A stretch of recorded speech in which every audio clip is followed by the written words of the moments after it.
সুপ্রিয় ছাত্রছাত্রীবৃন্দ, Sarishabari honours college কর্তৃক আয়োজিত অনলাইন ক্লাসে তোমাদের সবাইকে স্বাগতম। আমি রাজীব বসাক, প্রভাষক তথ্য ও যোগাযোগ প্রযুক্তি, সরিষাবাড়ি অনার্স কলেজ, সরিষাবাড়ি, জামালপুর।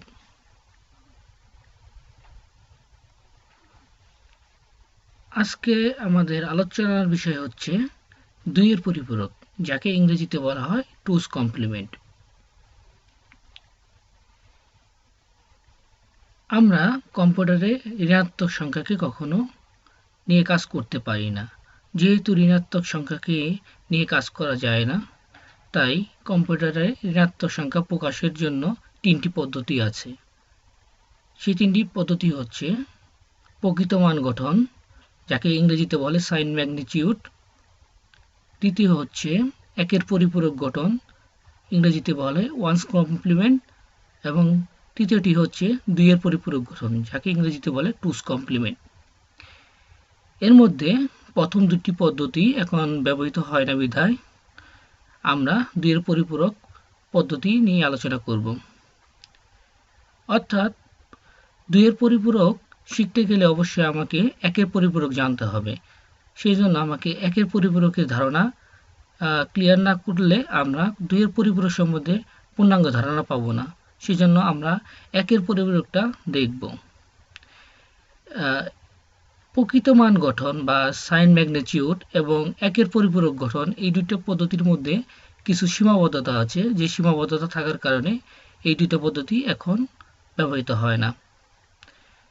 দুইয়ের পরিপূরকে এই সীমাবদ্ধতা না থাকার কারণে আমরা দুইয়ের পরিপূরক পদ্ধতিটাই বেশি ব্যবহার করে থাকব। আচ্ছা, দুইয়ের পরিপূরক পদ্ধতি আমরা বিভিন্ন কারণে ব্যবহার করব, এটা আমরা পরবর্তীতে পড়ব। আমরা পরবর্তীতে দেখি এই বিষয়টি পাঠ শেষে আমরা যা যা শিখতে পারবো।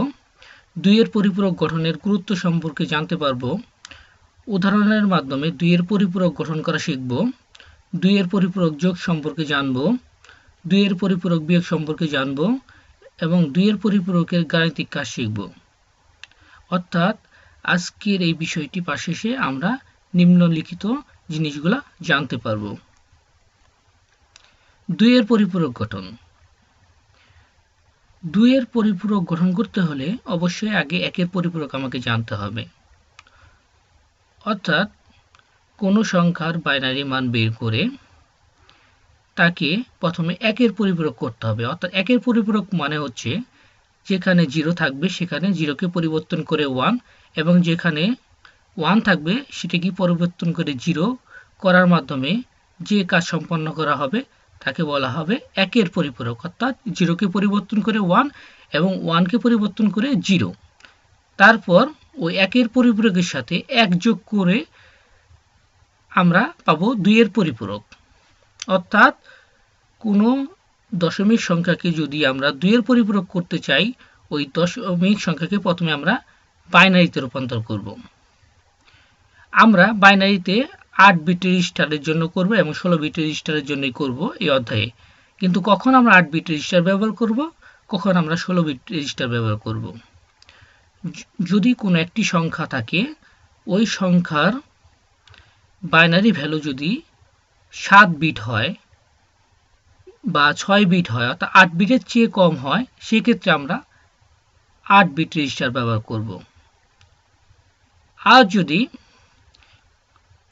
ওই সংখ্যাটির বাইনারি ভ্যালু যদি 8 ডিজিট হয় বা 8 ডিজিটের থেকে বেশি হয়, সেক্ষেত্রে আমরা 16 বিট রেজিস্টার ব্যবহার করব। এটি শুধুমাত্র সংখ্যার ক্ষেত্রে। যদি দুইটি সংখ্যার যোগফল বা বিয়োগফল আমরা বের করতে চাই, সেক্ষেত্রে যদি দুটি সংখ্যার যোগফল 127 বিটের বেশি হয়, সেক্ষেত্রে আমরা 16 বিট রেজিস্টার ব্যবহার করব। যেমন দুইটা সংখ্যা যোগফল হলো 128, সেক্ষেত্রে আমরা ব্যবহার করব 16 বিট রেজিস্টার। যদি তাদের যোগফল যদি 127 বিট হয়, সেক্ষেত্রে আমরা 8 বিট রেজিস্টার ব্যবহার করব। অর্থাৎ মানে দুইটা ক্ষেত্রে আমরা 8 বিট রেজিস্টার ব্যবহার করতে পারি। সেটা হচ্ছে দুটো সংখ্যার মানে যোগফল যদি 127 বিট হয়, সেক্ষেত্রে আমরা ব্যবহার করব 8 বিট রেজিস্টার। আর যদি কোন একটি সংখ্যা থাকে, যদি সেই সংখ্যার আর বাইনারি ভ্যালু যদি 7 ডিজিট হয় বা 8 ডিজিটের কম হয়, 8 ডিজিটের কম 7 বিট, 6 বিট, 5 বিট, যে কোনো বিটই হোক না কেন, সেক্ষেত্রে আমরা 8 বিটের রেজিস্টার ব্যবহার করব। অর্থাৎ আমরা কখন 8 বিট রেজিস্টার ব্যবহার করব, কখন 16 বিট রেজিস্টার ব্যবহার করব, সেই সম্পর্কে একটা পূর্ণাঙ্গ ধারণা দিতে পারলাম। পরবর্তীতে অঙ্ক করার মাধ্যমে আমরা সেই জিনিসটাকে আরো ক্লিয়ার করতে পারবো। 2 এর পরিপূরক গঠনের প্রয়োজনীয়তা, অর্থাৎ 2 এর পরিপূরক আমরা কেন ব্যবহার করব। 2 এর পরিপূরক গঠনের ফলশ্রুতিতে বিয়োগের কাজ যোগের মাধ্যমে করা যায়, অর্থাৎ বিয়োগের কাজ যদি যোগের মাধ্যমে করা যায় তাহলে আমরা ব্যবহার করব 2 এর পরিপূরক। বোর্ড ফাইনালে বিভিন্ন ধরনের কোশ্চেন পাওয়া যায় যেখানে বলা হয় যে পার্থক্য যোগের মাধ্যমে বের করতে হবে, তাহলে আমরা 2 এর পরিপূরকের মাধ্যমেই এই কাজগুলা করে থাকব। 2 এর পরিপূরক গঠনে যোগ এবং বিয়োগের জন্য একই বর্তনী ব্যবহার করা যায়, তাই আধুনিক কম্পিউটারে 2 এর পরিপূরক পদ্ধতি ব্যবহার করা হয়। অর্থাৎ যোগ এবং বিয়োগের জন্য একই বর্তনী ব্যবহার করা হয়। অর্থাৎ যদি আমরা যোগ করতে চাই তাহলে সেখানে কিন্তু শুধুমাত্র দুটি পজিটিভ সংখ্যা থাকে, সেক্ষেত্রে কিন্তু আমাকে যোগ করার কোনো সমস্যা নেই, সেক্ষেত্রে আমাকে কোনো সংখ্যাকে পরিপূরক করার প্রয়োজন নেই, 2 এর পরিপূরক করতে হবে না। কিন্তু কোনো সংখ্যা যদি ঋণাত্মক থাকে তাহলে সেই জিনিসটাকে আমাকে 2 এর পরিপূরক করতে হবে। আসলে আমরা অঙ্ক করার সময় আমরা এগুলো দেখতে পারবো, যেহেতু যোগ এবং বিয়োগের জন্য একই বর্তনী ব্যবহার করা হয়, তাই আধুনিক কম্পিউটারে 2 এর পরিপূরক পদ্ধতি ব্যবহার করা হয়। 2 এর পরিপূরক গঠন ব্যবহার করে সরল লজিক বর্তনী তৈরি করা যায় যা দামে সস্তা ও দ্রুত গতিতে কাজ করে। আরেকটা হচ্ছে 2 এর পরিপূরক গঠনে যোগ ও বিয়োগের জন্য একই বর্তনী ব্যবহার করা যায় বিধায় সার্কিটের মাত্রা কমে এবং জটিলতা কম হয়। অর্থাৎ যোগ এবং বিয়োগের জন্য যদি আলাদা আলাদা সার্কিটে ব্যবহার করা হতো তাহলে সেক্ষেত্রে সার্কিট বেশি লাগতো। যেহেতু যোগ এবং বিয়োগের জন্য একই ধরনের সার্কিট ব্যবহার করা হয়, সেহেতু সার্কিটের পরিমাণ কম লাগবে এবং জটিলতাও কম হবে। এখন আমরা একটা সংখ্যার 2 এর পরিপূরক গঠন কিভাবে করা যায় সেটা আমরা দেখি। আমরা জানি যে কোনো ধনাত্মক সংখ্যার জন্য আমরা ধনাত্মক দশমিক সংখ্যার জন্য কিন্তু আমরা বাইনারি সংখ্যা বের করতে পারবো, কিন্তু ঋণাত্মক সংখ্যার জন্য কখনো কিন্তু আমরা বাইনারি মান ব্যবহার করতে পারবো না। সেজন্য যদি বলা হয় যে 26-এর 2 এর পরিপূরক গঠন করো, তাহলে সেই 26টা কিন্তু অবশ্যই ধনাত্মক। এই জিনিসটার বাইনারি সংখ্যা আমরা বের করতে পারবো, কারণ আমরা ইতিমধ্যেই আমরা দশমিক সংখ্যা থেকে কিন্তু বাইনারি সংখ্যা রূপান্তর করা শিখেছি। সেই জন্য আমরা ইজিলি দশমিক সংখ্যা থেকে বাইনারি সংখ্যা আমরা রূপান্তর করতে পারবো। এখন 26-এর বাইনারি সংখ্যা যদি আমরা বের করতে চাই তাহলে এটার বাইনারি মানটা হবে এরকম 11010, অর্থাৎ এখানে বাইনারি ভ্যালু হচ্ছে 5 ডিজিটের, অর্থাৎ এটা আমরা 8 বিট রেজিস্টার নিয়ে কাজ করতে পারবো। অর্থাৎ এটাকে এখন আমরা জানি রেজিস্টারগুলো 8 বিটে সজ্জিত থাকে, 8 বিট করে, 8 বিট, 16 বিট, 24 বিট এভাবে। তাহলে যেহেতু এটা 5 বিটে আছে সেই জন্য এটাকে 8 বিট রেজিস্টার দ্বারা আমরা করার চেষ্টা করব। এখন এই বাম পাশে 3টা ঘর কেন শূন্য দ্বারা ফিল আপ হয়েছে?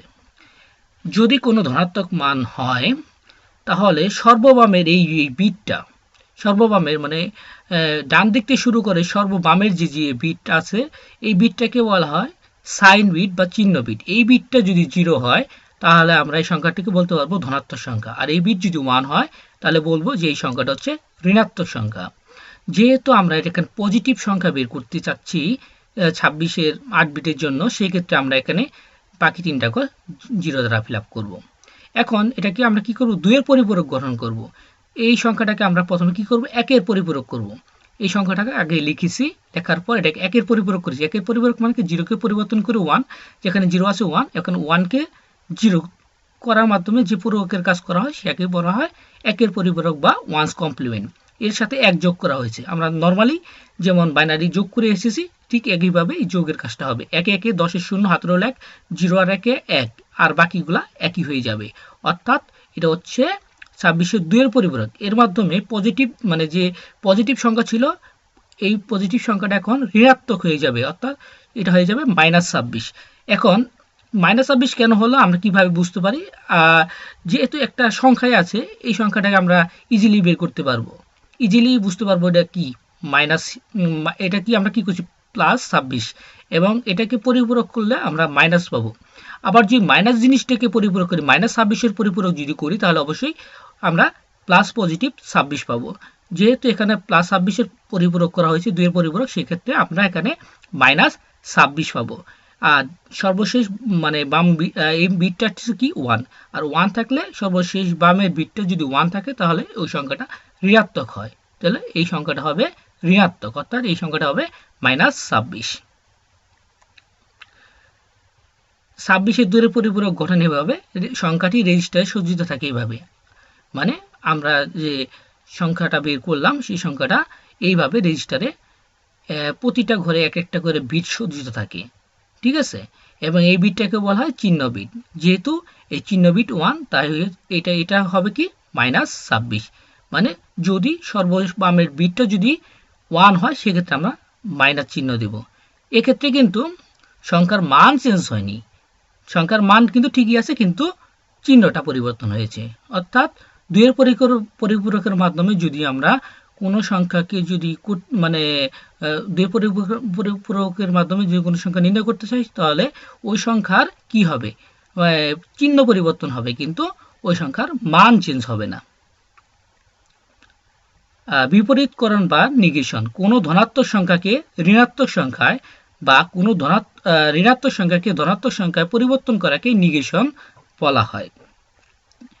অর্থাৎ আমরা 2 এর পরিপূরক যেমন দেখলাম যে 2 এর পরিপূরক হচ্ছে পজিটিভ জিনিসকে নেগেটিভ এবং নেগেটিভ জিনিসকে পজিটিভ করা। নিগেশনও ঠিক একই অবস্থা, ধনাত্মক জিনিসকে ঋণাত্মক করা এবং ঋণাত্মক জিনিসকে ধনাত্মক সংখ্যায় পরিণত করা। বাইনারি চিহ্নযুক্ত সংখ্যাকে 2 এর পরিপূরকে পরিবর্তন করে নিগেশন করা হয়। নিগেশনের ফলে কোনো সংখ্যার মানের পরিবর্তন হয় না, কিন্তু চিহ্নের পরিবর্তন হয়, যেটা আমরা ইতিমধ্যেই দেখলাম। যেমন এখানে 1001 এটা হচ্ছে 9, এখন কিভাবে এটা প্লাস 9 হবে না মাইনাস 9 হবে সেটা আমরা বুঝবো কেমন করে, সর্ববামের এই বিটটা দেখবো, সর্ববামের এই বিটটা যেহেতু 0 সেখানে প্লাস 9 হবে, এই বিটটা যদি 1 হতো তাহলে হতো মাইনাস 9।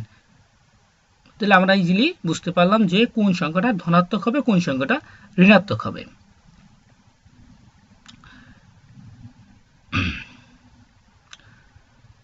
দুই এর পরিপূরকের যোগ, 2 এর পরিপূরকের যোগের সময় বিটের সংখ্যা সমান হতে হবে। এই ক্ষেত্রে নিচের নিয়মগুলো মেনে চলে, অর্থাৎ যদি দুইটা সংখ্যা আমরা ব্যবহার করে যোগ করতে চাই তাহলে দুইটা সংখ্যার মানে বিটের সংখ্যা অবশ্যই সমান করতে হবে, ঠিক আছে।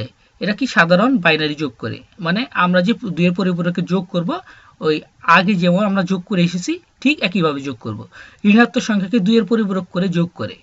আমরা ইতিমধ্যেই আলোচনা করেছি যে যদি কোনো সংখ্যা যদি ধনাত্মক হয় সেক্ষেত্রে কিন্তু 2 এর পরিপূরক করবে না, কিন্তু ওই সংখ্যাটা যদি ঋণাত্মক হয় সেক্ষেত্রে কিন্তু 2 এর পরিপূরক করে তাকে যোগ করবে। চিহ্ন বিটের পর ক্যারি বিট বাদ দেওয়া হয়, অর্থাৎ যদি আমরা 8 বিট ব্যবহার করি, 8 বিট রেজিস্টার ব্যবহার করি, যদি যোগফল 9 বিট হয়ে যায়, অতিরিক্ত যে বিটটা আছে সেই বিটটাকে বলা হয় ক্যারি বিট। ফলাফলের সময় ক্যারি বিটটাকে আমরা বাদ দিয়ে দেব, ওই বিটটা আমরা রাখবো না। আর ফলাফল ঋণাত্মক হলে চিহ্ন বিট 1 হলে, অর্থাৎ ফলাফল ঋণাত্মক তখনই হবে যখন চিহ্ন বিট 1 হবে, তা 2 এর পরিপূরক আকারে প্রকাশ করা হয়। অর্থাৎ যদি কোনো ক্ষেত্রে ফলাফল ঋণাত্মক হয়ে যায় সেক্ষেত্রে কিন্তু আমরা ওই জিনিসকে আবার 2 এর পরিপূরক আকারে প্রকাশ করব, অর্থাৎ প্রকৃত মান বের করার জন্য যে ওই মানটা কত, কেননা ঋণাত্মক মানের কিন্তু আমরা দশমিক ভ্যালু কখনোই পাই না। আর ওই জিনিসকে যদি যখন আমরা পরিপূরক করব 2 এর পরিপূরক করব তখন ওই মানটা কিন্তু অবশ্যই পজিটিভ এসে পড়বে, আর পজিটিভ আসলে ওই জিনিসটার আমরা দশমিক ভ্যালু ইজিলি বের করতে পারবো, সেই জন্য ওই জিনিসটাকে 2 এর পরিপূরক আকারে প্রকাশ করতে হবে। এখন আমরা লক্ষ্য করি যে দুইটি সংখ্যার ক্ষেত্রে আমরা 2 এর পরিপূরক করতে চাচ্ছি, ঠিক আছে। এখানে দুটি সংখ্যা কি ধনাত্মক, যেমন প্লাস 22 এবং প্লাস 9, যেহেতু দুটি সংখ্যাই ধনাত্মক সেই ক্ষেত্রে এখানে 2 এর পরিপূরক হবে না, নরমাল শুধুমাত্র যোগ হবে। কখন আমরা 2 এর পরিপূরক করব, যখন কোনো সংখ্যার ক্ষেত্রে এই সংখ্যার ক্ষেত্রে যদি মাইনাস থাকে বা এই সংখ্যার ক্ষেত্রে মাইনাস থাকে তাহলে আমরা 2 এর পরিপূরক করব। যেহেতু দুটো সংখ্যাই ধনাত্মক সেক্ষেত্রে 2 এর পরিপূরক এখানে হবে না, শুধুমাত্র এখানে আমরা 22 এর প্লাস 22 এর আমরা কি করব, প্লাস 22 এর আমরা কি বের করব, বাইনারি মানগুলো বের করব। প্লাস 22 এর হচ্ছে বাইনারি মানটা এরকম 10110, আর বাকি তিনটা বিট তিনটা শূন্য দ্বারা ফিল আপ হয়েছে। ঠিক আছে, আর 9 এর জন্য কি হবে 1001, আর বাকি চারটা ঘর চারটা শূন্য দ্বারা ফিল আপ হয়েছে। এখন আমরা নর্মালি যোগ যেমন আছে সেভাবে যোগ করব, 1 1 1 1 1, তারপরে তিনটি জিরো, এবং এই দুটা এটা আমরা কিভাবে 31 পাবো, এটার আমরা দশমিক মানে কি করব, এটাকে আমরা বাইনারি সংখ্যাকে দশমিক সংখ্যায় রূপান্তর করলে আমরা দেখব যে এটা হচ্ছে 31, আর এখানে সর্ববামের বিটটা হচ্ছে যেহেতু জিরো সেটিটা হয় +31। এখানে সংখ্যা দুটি এবং যোগফলের চিহ্ন বিট জিরো, সেহেতু সংখ্যাগুলো ধনাত্মক। এখন যদি বলা হয় +22 এবং -13, তাহলে 22-এর আমরা দেখতেছি প্লাস, যেহেতু এটাকে আমাকে পরিপূরক করার কোনো প্রয়োজন নাই, তাহলে এটাকে আমরা 22-এর জন্য বাইনারি ভ্যালু দেওয়ার পর যত ঘর ফাঁকা থাকবে 8 বিট হওয়ার জন্য তত ঘর আমরা শূন্য দ্বারা ফিল আপ করবো। ঠিক আছে, আর যেহেতু এই 13টা হচ্ছে মাইনাস, আমরা জানি যে এই +13কে যদি আমরা 2-এর পরিপূরক করি সেক্ষেত্রে আমরা -13 পাবো, সেহেতু আমরা 13-র বাইনারি মান আমরা লিখলাম, 13-র বাইনারি মান হচ্ছে 1101। যেহেতু এটা পজিটিভ মান, বাকি চারটা ঘর আমরা শূন্য দ্বারা ফিল আপ করেছি। একে আমরা একের পরিপূরক করব, মানে 0কে পরিবর্তন করে 1 এবং 1কে পরিবর্তন করে 0, এবং তার সাথে এক যোগ করার পর যে মানটা আমরা পেলাম সেটা হচ্ছে -13-র মান। এখন এই -13-র মানটা আমরা ডিরেক্টলি এখানে বসিয়ে দিয়ে নর্মাল যোগ করে ফেলবো। ঠিক আছে, এখন যোগ করার পর আমরা দেখছি এখানে কি হচ্ছে, এটা হচ্ছে 1 2 3 4 5 6 7 8, এটা হচ্ছে 9, অর্থাৎ এই বিটটা অতিরিক্ত বিট, মানে 8 বিটের রেজিস্টার যোগফল হয়ে গেছে 9 বিটের, তাহলে অতিরিক্ত যে বিটটা সর্ববামের যে অতিরিক্ত বিট, এই বিটটাকে বলা হয় ক্যারি বিট। এই বিটটা আমরা বাদ দিয়ে দিব, অর্থাৎ রেজাল্টটা হবে কি রকম, এই যে এই মানে এইটুকু অংশ রেজাল্ট হবে, মানে 0 0 0 0 1 0 0 1, অর্থাৎ মানে 2-এর পরিপূরকের ক্ষেত্রে যদি কোনো বিট যদি অতিরিক্ত থাকে তাহলে ওই অতিরিক্ত বিটটাকে বলবো আমরা ক্যারি বিট, এবং ওই অতিরিক্ত বিটটাকে আমরা বাদ দিয়ে দিব। অতিরিক্ত বিট বাদ দিয়ে যেটুকু থাকবে সেটুকু হচ্ছে আমার রেজাল্ট। এখন যদি বলে যে 22 এবং +13 2-এর পরিপূরক পদ্ধতিতে যোগ করো, তাহলে এক্ষেত্রে কি 22টা হচ্ছে কি মাইনাসে আছে, তাহলে এই জিনিসটাকে কিন্তু পরিপূরক করতে হবে। এক্ষেত্রে কিন্তু 13কে পরিপূরক করার কোনো প্রয়োজন নেই। তাহলে আমরা কি 22-এর বাইনারি মান হচ্ছে এত, একে একের পরিপূরক করছি, এর সাথে এক যোগ করে এটা -22, এবং -22-এর ক্ষেত্রে এই ভ্যালুটা আমরা পেয়েছি। ঠিক আছে, এবং 13-র জন্য তো আমরা কি পাবো, 13-র জন্য কি 13-র জন্য আমরা কি পাবো, 13-র জন্য আমরা কি 1101, আর বাকি চারটি ঘর 0 দ্বারা ফিল আপ হয়েছে।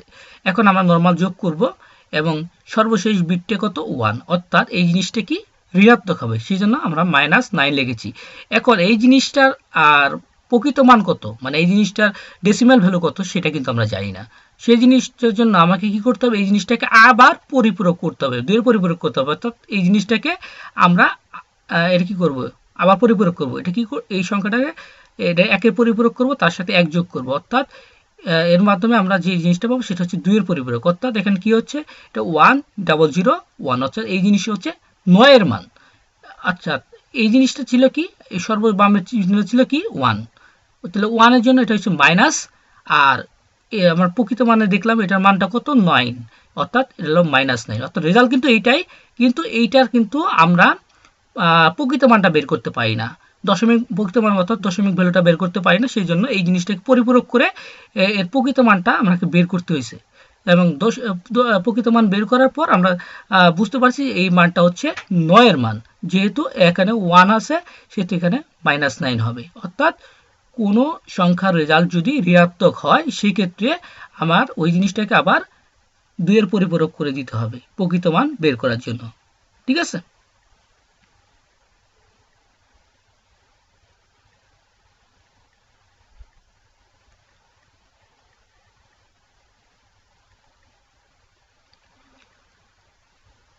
এখন দুটো সংখ্যা যদি ঋণাত্মক হয় তাহলে দুটো জিনিসই আমরা পরিপূরক করব। তাহলে -22-এরও আমরা পরিপূরক করব, -13-র আমরা পরিপূরক করব। পরিপূরক করার পর আমরা নরমাল নিয়মে আমরা যোগ করে দিব। যোগ করার পর দেখছি এখানে যে অতিরিক্ত বিট হচ্ছে এটা এটা হচ্ছে ক্যারি বিট, তাহলে এই বিটটাকে আমরা বাদ দিয়ে দিব। যেহেতু এখানে সর্ববামের এই যে ক্যারি বিট বাদ দিয়ে সর্ববামের বিটটা কি 1, সেহেতু এই বিটটা কি হবে, মানে এই বিটটা হলো চিহ্ন বিট, এই বিটটা কি, তাহলে রেজাল্ট কি আসবে, ঋণাত্মক। তাহলে মাইনাস আমরা লিখলাম, কিন্তু এই জিনিসটার মান কত, প্রকৃত মান কত, তো এই জিনিসটা যেহেতু মাইনাস মান আসছে সেই জন্য এই জিনিসটাকে আমরা পুনরায় 2-এর পরিপূরক করব। তো এটাকে আমরা 1-এর পরিপূরক করছি, তার সাথে 1 যোগ করছি, অর্থাৎ 2-এর পরিপূরক হয়ে গেছে। অর্থাৎ এই মানটা আমরা দেখছি 35, অর্থাৎ এটা হবে -35। ঠিক আছে, তাহলে আমরা ইজিলি আমরা মানে করতে পারবো, মানে কিভাবে আমরা পরিপূরক করতে হয় এটা আমরা শিখে নিলাম। এখন আমরা যদি 2-এর পরিপূরকের বিয়োগ দেখি, বিয়োগ আসলে কিছুই না, ওই নর্মাল যোগই। ঠিক আছে, বিয়োগ বলতে আমরা কিছুই করব না, যোগের মাধ্যমে আমরা কাজগুলো করব। দেখি আমরা কিভাবে করি। 2-এর পরিপূরকের বিয়োগ, 2-এর পরিপূরকের বিয়োগ 2-এর পরিপূরক যোগের মতোই, এক্ষেত্রেও যোগ করে বিয়োগের কাজ করা হয়। প্রথম সংখ্যাটিকে বিয়োজক, ঠিক আছে, এবং দ্বিতীয় সংখ্যাটিকে বিয়োজ্য বলা হয়। বিয়োগ করার ক্ষেত্রে যে নিয়মগুলো মানতে হয় তা হলো বিয়োজ্য সংখ্যাটি চিহ্ন পরিবর্তন করে। ঠিক আছে, বিয়োজ্য মানে কি, পরেরটা।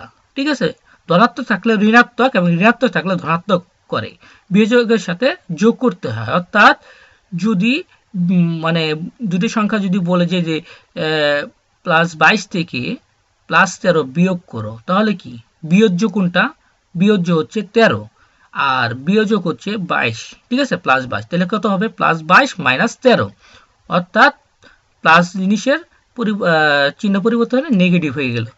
অর্থাৎ আর যদি ওটা নেগেটিভ থাকতো, আমি যদি বলতাম +22 - 13 বিয়োগ করো, তাহলে কি হবে, +22 +13 হয়ে যাবে। অর্থাৎ যদি বলা হয় যে বিয়োজক থেকে বিয়োজ্য বিয়োগ করো, তাহলে বিয়োজ্যর আগে একটা মাইনাস হয়ে যাবে, আর মাইনাস হইলে আমরা তো 2-এর পরিপূরকের মাধ্যমেই কাজটা করব। অর্থাৎ 2-এর পরিপূরকের মাধ্যমে ওই সংখ্যার মানটা, ওই মাইনাস মানটা বের করে নরমাল আমরা যোগ করে দিব।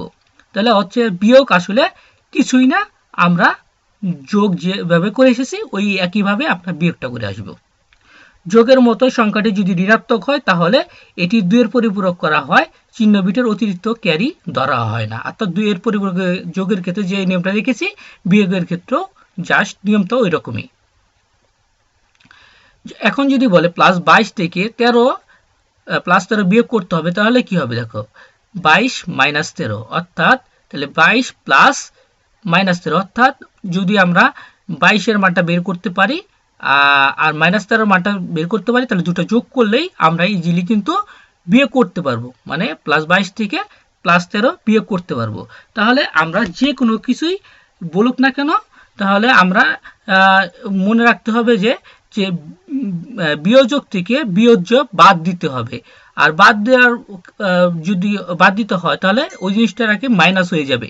মাইনাস হওয়া মানে যেখানে পজিটিভ থাকবে সেখানে মাইনাস হয়ে যাবে, আর যেখানে নেগেটিভ থাকবে সেখানে পজিটিভ হয়ে যাবে। তাহলে 22-এর মানটা আমরা বের করলাম, আর 13-র ক্ষেত্রে আমরা যেহেতু 13 হচ্ছে মাইনাস, সেহেতু 13 আমরা প্রথমে আমরা +13-র জন্য আমরা বাইনারি ভ্যালু বের করব, তারপরে ওটার সাথে আমরা কি করব, একে পরিপূরক করব, তার সাথে 1 যোগ করব, তাহলে হবে সেটা -13 বাইনারি মান।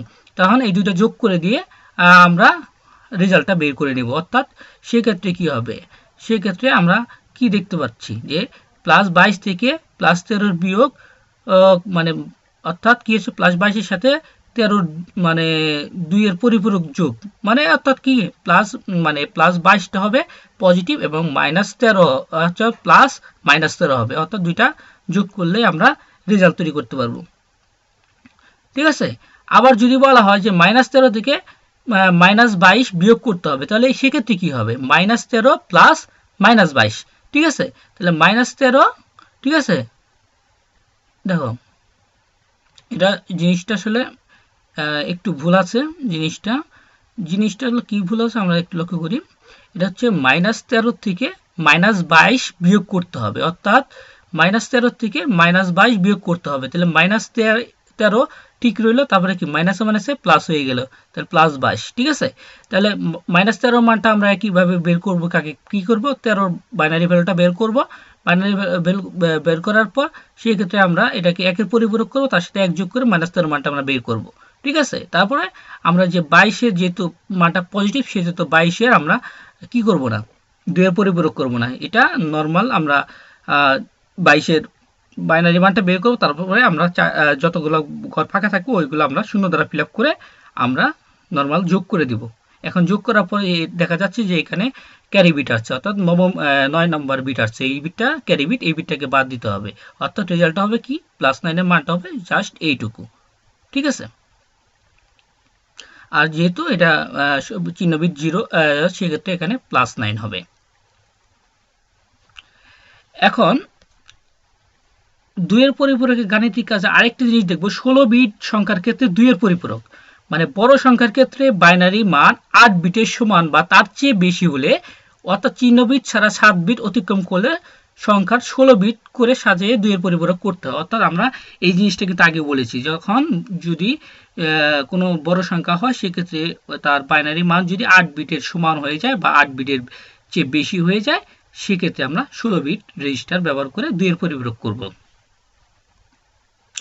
যেমন একটা উদাহরণের মাধ্যমে আমরা দেখি, 2 এর পরিপূরক ব্যবহার করে -92 ও -53 সংখ্যা যদি যোগফল নির্ণয় করো। এখন এখানে আমরা 92 এর সমতুল্য বাইনারি মান এত কেন করলাম? ঠিক আছে, এখানে 92 এর বাইনারি মানটা আমরা বের করেছি, কিন্তু এখানে 16 বিট রেজিস্টার কেন ধরলাম? 16 বিট ধরলাম কেননা এই দুটো যোগফল আমরা যদি করি তাহলে দেখবো যে এটার কত হয়, এই 90 আর 50 কত, 140, 42, 145, মানে -145 আসছে, অর্থাৎ 127 থেকে বেশি হয়ে গেছে যোগফল। সেক্ষেত্রে এই জিনিসটাকে আমরা 16 বিট রেজিস্টার দ্বারা করব। ঠিক আছে, সেই জন্য এটার বাইনারি মান এত, এটাকে আমরা 16 বিট রেজিস্টার, অর্থাৎ এটাকে 16 বিট ধরে সাজিয়েছি, যেহেতু পজিটিভ মান সবগুলো এগুলো শূন্য হয়ে গেছে। এবং আরেকটার জন্য কি আছে, 53 এর বাইনারি মান এত, এর 16 বিট রেজিস্টারের জন্য এটাকে আমরা এইভাবে সাজিয়েছি। এখন আমরা কি করব, যোগ দুইটাই যেহেতু ঋণাত্মক, তাহলে এই জিনিসটা হচ্ছে 16 বিট রেজিস্টার, এটাকে আমরা প্রথমে 1 এর পরিপূরক করব, এর সাথে 1 যোগ করে এটা করব 2 এর পরিপূরক, অর্থাৎ এই জিনিস হচ্ছে -92। আবার 53 এর মানটা হচ্ছে 16 বিট রেজিস্টারের জন্য, এটাকে 1 এর পরিপূরক করব, তার সাথে 1 যোগ করব, এটা হচ্ছে -53 2 এর পরিপূরক, দুইটা যোগ করব, দুটো সংখ্যা যোগ করলাম, দেখতেছি যে এটা কত বিট হচ্ছে, এটা হচ্ছে মানে 17 নম্বর বিট, অর্থাৎ এখানে এই দিক থেকে যে ডান দিক থেকে গণনা করে আসি, এই বিটটা হবে 17 নম্বর বিট, অর্থাৎ আমরা জানি যে এটা 16 বিটের রেজিস্টার, তাহলে অতিরিক্ত বিটটাকে আমরা বাদ দিয়ে দেবো, অতিরিক্ত বিট হচ্ছে ক্যারি বিট, এটা আমরা বাদ দিয়ে দেবো, অর্থাৎ যোগফল হলো এত। কিন্তু আমরা বলছি যে এটা -145 হবে কিভাবে, -145 তো আমার বোঝার উপায় নাই, কিন্তু আমরা বুঝতে পারছি যে এটা হ্যাঁ মাইনাস হবে, কেন সর্ববামের বিটটা হচ্ছে 1, সেটা মাইনাস হবে, কিন্তু এই মানটা কত, এই মানটা দশমিক ভ্যালু কত, সেটা আমরা বের করতে পারবো তখনই যখন আমরা এটাকে 2 এর পরিপূরক করব। আমরা দেখি পরবর্তীতে এটি 2 এর পরিপূরক হিসেবে আছে, এই মানকে পুনরায় 2 এর পরিপূরক করলে সংখ্যা পাওয়া যাবে। ঠিক আছে, এত এর 2 এর পরিপূরক হচ্ছে এত, মানে এই জিনিসটা আমরা অতি সহজেই করতে পারি, মানে 2 এর পরিপূরক আমরা কিন্তু ইজিলি বের করতে পারি। মানে ওই 2 এর পরিপূরক করতে হলে যে ওইটাকে আগে 1 এর পরিপূরক করে তার সাথে 1 যোগ করতে হয়। তাছাড়াও কিন্তু একটা শর্টকাট রুল আছে, সেই রুলটা হচ্ছে, একটু লক্ষ্য করুন, এখানে কি আমরা দেখতেছি এই সংখ্যাটা আছে না, এটাকে আমরা ডিরেক্টলি আমরা 2 এর পরিপূরক করব, অর্থাৎ এর সাথে এটাকে আমরা 1 এর পরিপূরক বা এর সাথে 1 এর পরিপূরকের সাথে 1 যোগ করব না। নরমালি আমরা এমসিকিউ পরীক্ষা যখন এমসিকিউ আসে ইজিলি জানিয়ে আমরা অ্যান্সার করতে পারি, কিন্তু সিকিউ কোশ্চেনের জন্য কিন্তু আমাকে করেই দেখাতে হবে, অর্থাৎ এটাকে 1 এর পরিপূরক করে এর সাথে 1 যোগ করে 2 এর পরিপূরক করতে হবে। কিন্তু আমরা যদি এমসিকিউ এমসিকিউ পরীক্ষার জন্য আসে, সেক্ষেত্রে আমরা ইজিলি এটাকে আমরা 2 এর পরিপূরক করতে পারি। এখন মনে রাখতে হবে যে আমরা ডান দিক থেকে হিসাব করে আসবো, ডান দিকে যদি কখনো যদি 1 পায়, 1 পাওয়ার পর এই 1টাকে পজিশন ঠিক রাখবে, তারপরে পরবর্তীতে 1 পরিবর্তন হয়ে 0 এবং 0 থাকলে পরিবর্তন হয়ে 1 হবে, যেমন এখানে 1 পজিশন ঠিক আছে। তারপরে কি এখানে 1 হয়ে যাচ্ছে 0, 1 হয়ে গেছে 0, 1 হয়ে গেছে 0, 0 পরিবর্তন হয়ে 1, এইভাবে। ঠিক আছে। আর যদি 0 থাকে, যদি কোনো সংখ্যার যদি 0 থাকে, মানে এখানে 0 হলো, তাহলে পরবর্তীতে 1 পেলো, অর্থাৎ পরবর্তীতে 1 পেলো, মানে এখানে 0 পেলে এখানে পরবর্তীতে 1, তাহলে এখানে 0টা থাকবে ঠিক, পরবর্তীতে 1 পেলো, পরবর্তীতে 1 পজিশন ঠিক থাকে, পরবর্তীতে 1 এর জন্য 1 পাওয়ার কারণে পরবর্তী ভ্যালুগুলো চেঞ্জ হবে, অর্থাৎ 0 যখন পাবে ততক্ষণ পর্যন্ত পরবর্তীতে কোনো ভ্যালু চেঞ্জ করবে না, অর্থাৎ 0 পরিবর্তন করে 1 করবে না, 1 পরিবর্তন করে 0 করবে না।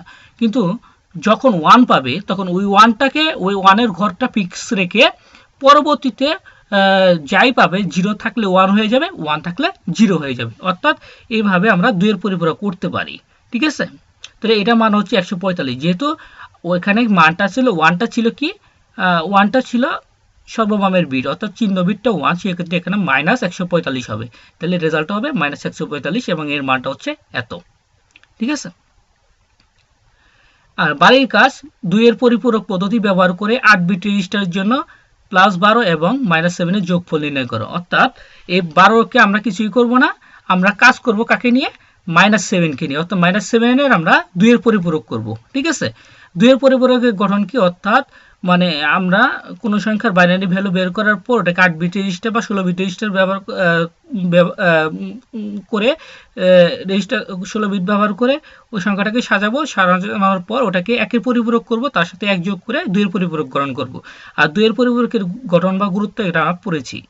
আর 3 নাম্বারটা হচ্ছে +8, +21 এবং +29 এর 2 এর পরিপূরক গঠন করা, এটা আমরা ইজিলি করতে পারবো। ঠিক আছে। এটা 2 এর পরিপূরক করলে এটা -8 হয়ে যাবে, এটা -21 হয়ে যাবে, এটা -29 হয়ে যাবে, অর্থাৎ এটাও আমরা ইজিলি করতে পারবো। এতক্ষণ সাথে থাকার জন্য আন্তরিক ধন্যবাদ। সবাই ভালো থাকো, সুস্থ থাকো।